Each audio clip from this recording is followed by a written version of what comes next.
welcome back. I'm Jen Ward with Family Finance Success. At Family Finance Success, we provide financial literacy and tips to empower families to learn, grow, and make godly change.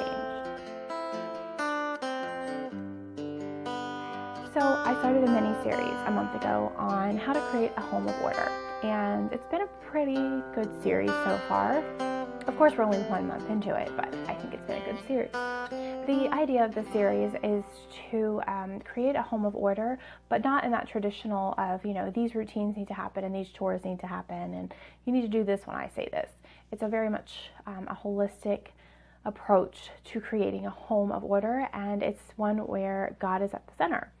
So today we are going to be talking about things that husband and wives need to do in order to help maintain that order in their family. So the last time we talked about creating a home of order, it was actually talking about how a husband and wife had to be on the same page. Well, it talked about steps to get there and what to do if you weren't there. And if you want to check that out, you can follow this box and it will take you to that video.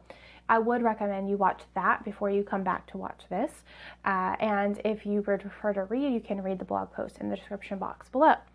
Today we're going to be talking about some ways to maintain that order, that idea of you and your husband being on the same page. So I'm just going to go over really quickly some daily, weekly, monthly, and yearly things that need to happen in order to create that consistency and continuity in your home. So I'm going to start out with daily. Daily, you need to be making sure that you are putting away 15 or 20 minutes to just connect with your spouse, right? We fall in and out of this. We ebb and flow with this. And usually it's my husband drawing me back in and saying, Jen, I haven't talked to you. Because I feel like I have more of that sporadic mind. Like I do so many different things that I need him to draw me back in. And so it'll be him. And I think it's really good to have that accountability. So for our relationship, it is him. It is him saying, hello, I'm out there. And I'm like, yeah, hey, how you doing? And so making sure that you're setting aside time daily just to maybe ask how your day was, if there is anything that's coming up. Seeing just emotionally how each other is, if there's anything really laying heavily on each other. Okay, weekly, you need to be doing check-ins. This would be check-in with financials. How much is in the bank account? You should definitely be doing this on a weekly basis, if not a daily basis. And then is there anything coming up that you need to make a large purchase for, and how are you on that? You also want to do a weekly check-in with schedules. What's your schedule? What's his schedule? What's the kid's schedule? And then making sure that there's no big conflicts. And then finally, just any updates. Sometimes you can honestly get into that crazy routine and forget to say something that happened in your family and you knew and they didn't. So creating this just time to check in on a weekly basis, and that's more than 15 minutes. That's a sit down, how are you, actually face-to-face conversation, where sometimes it can be a phone for your daily check-ins. This needs to happen face-to-face. Okay, so monthly, what should you be doing? Monthly, you need to be making sure that you are planning for goals, planning time to have a date.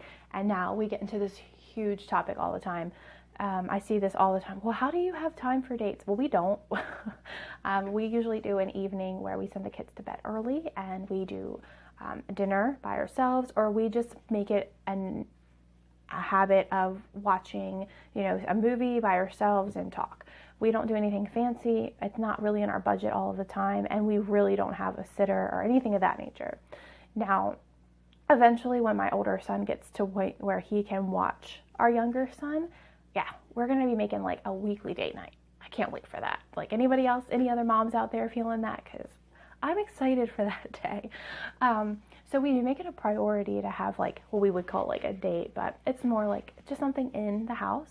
I would actually love to hear how you guys manage that. Are date nights important to you? Because I am so excited for the day that we can actually get out and do things. But for right now, it's in-house. And we also incorporate a lot of family time into that too. So, the kids will play some games with us, we'll send them to bed, and then we'll have chips and, veg out in front of the TV. So doing something like that. And that is what you need to do on a monthly basis. You need to be making sure your goals are aligned, making sure that there's no major conflicts that have rose and have been kind of pushed under the table. That happens a lot. And making sure that you're taking time really for each other. Sometimes you have to plan it. I know that sounds terrible and not spontaneous, but if you don't plan it, it doesn't happen sometimes, especially when you're busy and you have a lot of children. And then what do you need to do on a year basis? I think taking a weekend to get away is really good.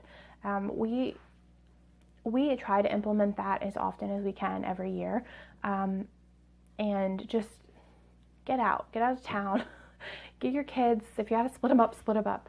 And I don't know if that's feasible for you, but we are lucky usually to be able to get at least 48 hours away every year. And saying that sounds terrible, but that's it. You also need to be making goals together, financial goals, life goals, career goals, and keeping each other in the loop about those throughout the year is really important. So when you are doing this, when you're structuring your time like this as husband and wife, what you're setting is that firm foundation for your children to have a home of order as well. And that is why it's so important to get your husband and you on the same page, and then get these routines and strategies and all of that down. And it's not perfect. I think that's one of the things is, like, you hear people saying this and you're like, well, what happens if you fall off? Well, it's the same thing with budgeting. If you fall off, you get back on and you just do it. It's like you need someone to draw you in sometimes. And like I said, for me, that's my husband. He draws me back in and he's like I said, hello, I'm here. But you also have to create these boundaries, also outlining boundaries that this is what is important to us, and this is how we're going to set up our family. So if you have any questions about this, let me know in the comments below. And the blog post will go into some checklist items that you could be doing with your spouse to help maintain this home of order. Next month, we're going to be talking about how to create children with order. So we have our home, we have to have God at the center, we need to have our spouses on the same page, and then we've got to get our kids on board. So next month, we're going to be talking about that. I hope that this series is becoming helpful to you, and if it is, I would love to hear any type of change that it's made in your home. I will see you guys next week. Bye.